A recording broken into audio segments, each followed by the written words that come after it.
Kia ora. In the headlines, the Marriage Amendment Bill has passed its first reading in Parliament. MPs voted 80 votes to 40 in favour of the bill last night, sending it to Select Committee. Catholic clergy are disappointed that MPs have voted the legislation through. If Louisa Wall's hotly contended bill passes, it will redefine marriage and effectively give gay couples the right to adopt. Archbishop John Dew acknowledged all loving, committed relationships, but questioned why society would need to legislate a new norm for the family unit. There are solo parents and we would want to support those, especially if people are struggling. But humanly speaking, we're always holding up the ideal, and I think the ideal is a man and a woman. He believes the marriage definition bill is the type of legislation that would undermine family structure. And Parliament is now set to debate a separate bill which would enable homosexual couples to adopt children. Labour MP Jacinda Ardern's Care of Children Reform Bill has been drawn from the members' ballot today, and she says it would remove other barriers to adoption.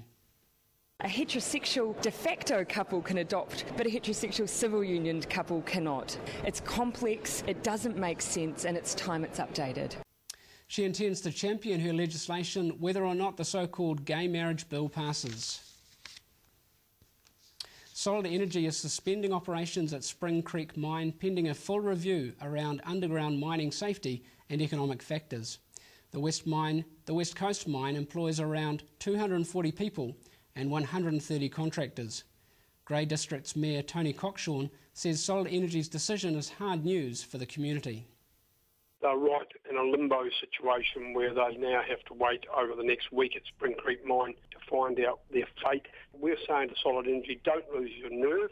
Sure, there must be some restructuring, but Spring Creek development will pay healthy dividends. Solid Energy has also revealed 120 job cuts at its Huntley East mine in Waikato. Fiji has signed an agreement with Iran to establish diplomatic relations, seen as a snub to Pacific neighbours as it comes during the Pacific Islands Forum.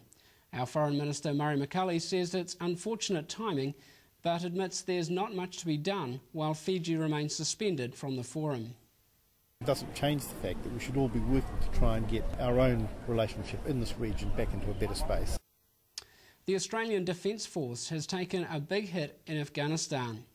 3 soldiers have been killed in southern Uruzgan province in an attack by a member of the Afghan security force.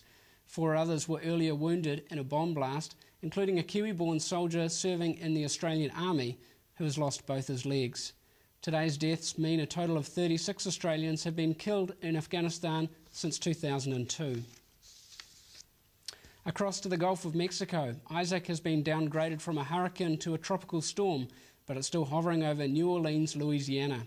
The slow-moving storm is generating tremendous rain and high winds, seriously testing the city's improved levees, which were breached exactly 7 years ago by Hurricane Katrina.